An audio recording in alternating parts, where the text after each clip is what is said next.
Okay, so this is the second branch to split off from the rest of the paternity. It splits off from BT, from the other branch of BT. Again, BT is, or CT rather, as it becomes. CT is the ancestor of all humans other than those belonging to A and B.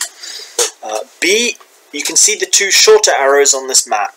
Those are groups in which it's predominant. So it's the Hadza of Tanzania and the Pygmies, the Baka, the Mbuti, and related groups in Central Africa.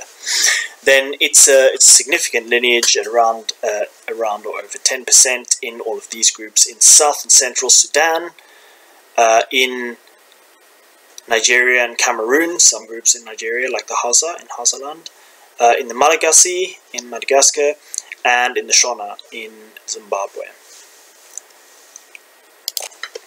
So it's also just worth noting that the incidence of B in so many Negroid groups is because it's likely that B population was assimilated by the E population that founded the Negroid race. So it was a blending between that out of Africa population that migrated back into Africa and the B population that had already been in the west and central of Africa.